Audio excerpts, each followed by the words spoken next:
சின்ன வயசுல எல்லார் வீட்லயும் இருந்து ஒரு ஒரு பொருள் எடுத்துட்டு வந்து கூட்டாஞ்சோறு காய்ச்சறது ஒரே வழக்கமா இருக்கும். ஒரு 4 வருஷத்துக்கு முன்னாடி இங்க ஆடு மேய்க்கிற மாடு மேய்க்கிற பசங்க எல்லாருமே சேர்ந்து கொஞ்சம் கொஞ்சம் பொருளா எடுத்துட்டு வந்து கூட்டாஞ்சோறுலாம் காய்ச்சி சமைச்சு சாப்பிடுவோம். இப்ப கொஞ்ச நாளா அதையே அப்படியே சுத்தமா விட்டாச்சு. அது அப்படி இந்த பழக்கத்தை அப்படியே விடுறது அப்படின்னு சொல்லிட்டு கொஞ்சமா மீன் எடுத்து அதையும் க்ளீன் பண்ணிட்டு இருக்கையில எங்க அம்மா சிக்கன் கிரேவியும் வச்சு முடிச்சிட்டாங்க. சமையல் எல்லாமே எங்க அம்மா பாத்துக்கிட்டாங்க. அதுக்குள்ள நாங்க பாம்பு தாயெல்லாம் போட்டு விளையாட ஆரம்பிச்சுட்டோம் ரொம்ப சிந்தனையோட.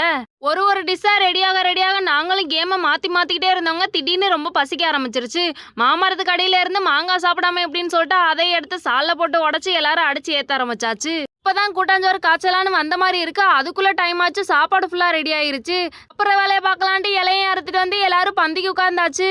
சிக்கன் கொஞ்சம் கிரேவி வச்சுட்டு மீன் கொஞ்சம் குழம்பு கொஞ்சம் ஃப்ரை பண்ணிட்டு அப்படியே காலிஃப்ளவரும் ஃப்ரை பண்ணி எடுத்தாச்சு. இன்னைக்கு ஒரு புடின்னு எல்லாரும் ஆடி பாடி விளாண்டனால ஒரே கலப்புல எல்லாரும் நல்லபடியா சாப்பிட்டு முடிச்சிட்டு பொறுப்பா வயல்ல மாடு மேய்ச்சிட்டு இருந்த தாமிக்கும் சாப்பாடை வச்சு சாப்பிட்டு முடிச்சதுக்கு அப்புறம் தான் எல்லாத்தையும் பேக் பண்ணிக்கிட்டு வந்தாச்சுங்க.